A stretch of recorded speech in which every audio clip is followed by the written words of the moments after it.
अस्सलाम वालेकुम viewers, welcome back to my channel.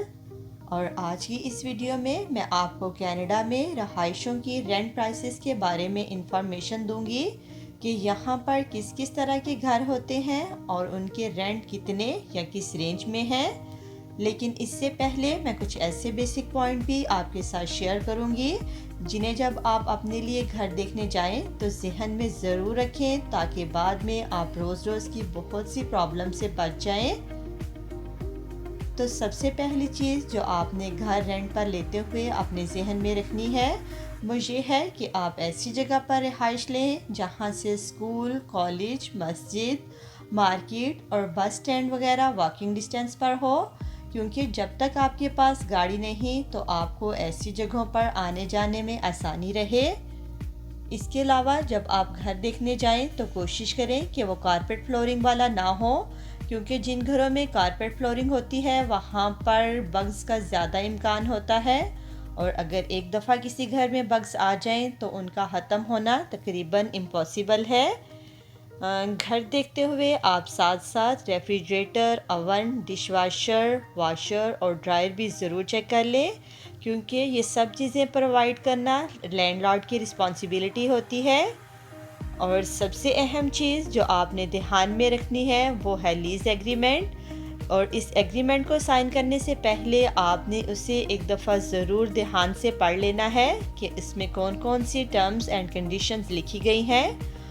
और हाँ, जब ये लीज़ आप साइन करने लगें तो इसे कम से कम 1 साल के लिए ज़रूर रखें, क्योंकि जितनी ड्यूरेशन इसमें लिखी होगी इस दौरान आपको लैंडलॉर्ड कभी भी ज़बरदस्ती नहीं निकालेगा। और दूसरे 1 साल के दौरान आप यहाँ अच्छी तरह से एडजस्ट हो जाएंगे और चीज़ों को समझने लगेंगे, तो फिर उसके बाद अगर आप कहीं और मूव होना चाहें तो आपको आसानी रहेगी। ताहम यहाँ पर रोज़ मूविंग करना बिल्कुल भी पॉसिबल नहीं। अब ये तो वो चीज़ें थी जो आपने घर रेंट पर लेते हुए अपने लिए जहन में रखनी है। इसी तरह कुछ डिमांड्स लैंडलॉर्ड की तरफ से भी होंगी, जैसा कि घर रेंट पर देते हुए वो सबसे पहले आपकी क्रेडिट हिस्ट्री चेक करेगा, इसलिए आप शुरू ही से अपना क्रेडिट स्कोर बिल्ड करना शुरू कर दें। लेकिन जो लोग नए आते हैं और उनका अगर क्रेडिट स्कोर नहीं तो वो फिर किसी न किसी जानने वाले को या अपने किसी फैमिली मेम्बर को एज अ गारंटर ले जा सकते हैं जो उनके साथ को साइनर होता है। इसके साथ साथ ऑनर साहब से जॉब लेटर और पे स्टब की डिमांड भी करते हैं।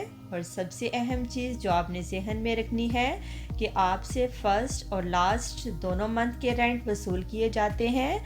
लास्ट मंथ का रेंट एज सिक्योरिटी डिपॉजिट रखा जाता है, तो इसलिए अगर आप कनाडा नए आ रहे हैं और घर रेंट पर लेना चाहते हैं तो इस चीज़ को जहन में रख कर आएँ कि आपको एडवांस में 2 मंथ्स का रेंट देना होता है।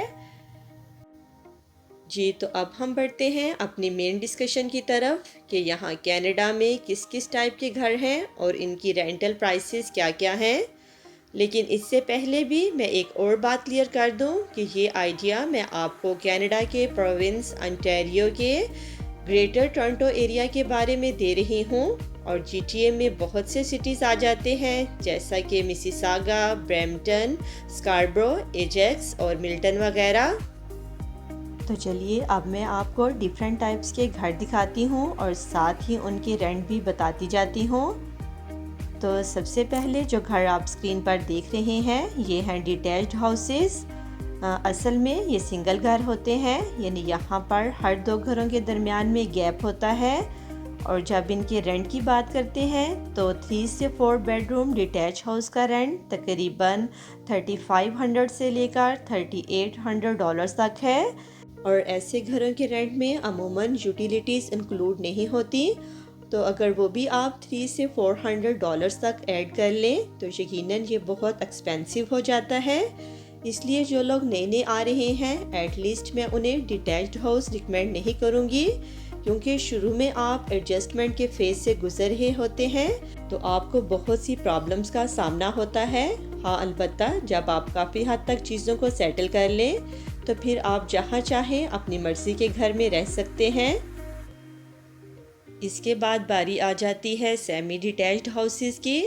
ये डिटैच्ड हाउसेस से थोड़े छोटे होते हैं और इसमें दो दो घर आपस में जुड़े होते हैं, यानी कि दो घरों की एक दीवार और छत सांझी होती है और हर दो घरों के बाद थोड़ा सा गैप आ जाता है।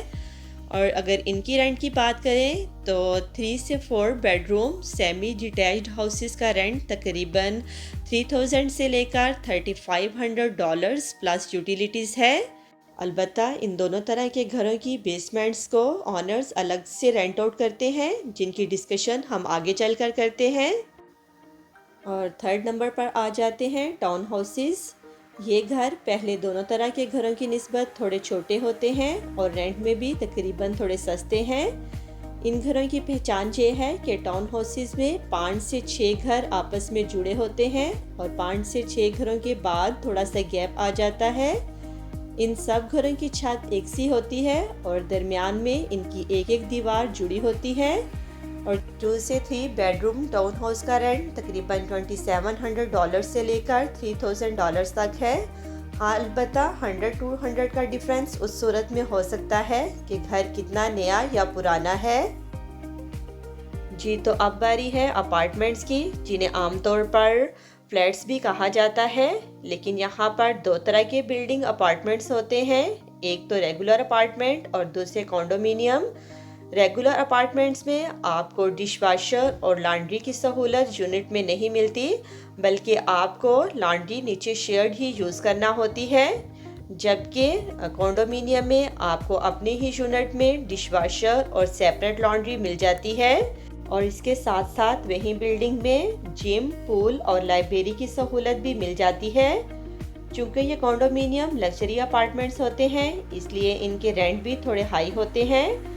2 से 3 बेडरूम कॉन्डोमिनियम की रेंटल प्राइसेस तकरीबन $2800 से स्टार्ट होकर $3000 तक है। हाँ, अलबत्ता इसमें पार्किंग और हाइड्रो इंक्लूड नहीं, उनकी सेपरेट पेमेंट करना होती है, जबकि रेगुलर अपार्टमेंट्स की रेंटल प्राइसेस इससे $200 या $300 कम हो सकती हैं। जैसा कि मैंने आपको शुरू में बताया था कि हर डिटैच्ड हाउस की अपनी बेसमेंट होती है, जिन्हें ऑनर्स अलग से रेंट आउट करते हैं। तो अब हम इनको डिस्कस कर लेते हैं। तो यहाँ पर बेसमेंट को भी बेसमेंट अपार्टमेंट ही कहा जाता है और 2 बेडरूम बेसमेंट अपार्टमेंट का रेंट तकरीबन $1800 से स्टार्ट होता है। और नए आने वालों के लिए सबसे बेस्ट ऑप्शन बेसमेंट ही है, क्योंकि यहाँ सबसे कम रेंट बेसमेंट अपार्टमेंट के ही होते हैं और दूसरे नंबर पर मोस्टली बेसमेंट के रेंट में यूटिलिटीज़ इंक्लूड होती हैं। और अगर लकीली आपको अच्छी वॉकआउट बेसमेंट मिल जाए तो वहाँ पर एडजस्ट होना ज़्यादा इजी हो जाता है। तो दोस्तों, ये थी यहाँ कनाडा में डिफरेंट टाइप्स के घरों की डिटेल और उनकी रेंटल प्राइसेस, जो मैंने आप लोगों के साथ पूरी डिटेल के साथ शेयर की। मुझे उम्मीद है कि मेरी ये वीडियो आपके लिए बहुत ही हेल्पफुल साबित होगी। तो आप मेरी इस वीडियो को अपनी फैमिली और फ्रेंड्स में ज़रूर शेयर करें, ताकि जो लोग यहाँ पर नए आ रहे हैं वो एटलीस्ट इस वीडियो से अपने लिए काफ़ी इंफॉर्मेशन गेन कर सकते हैं। तो अपनी अगली वीडियो तक मैं आप लोगों से इजाज़त चाहूँगी। टिल देन, अल्लाह हाफिज़।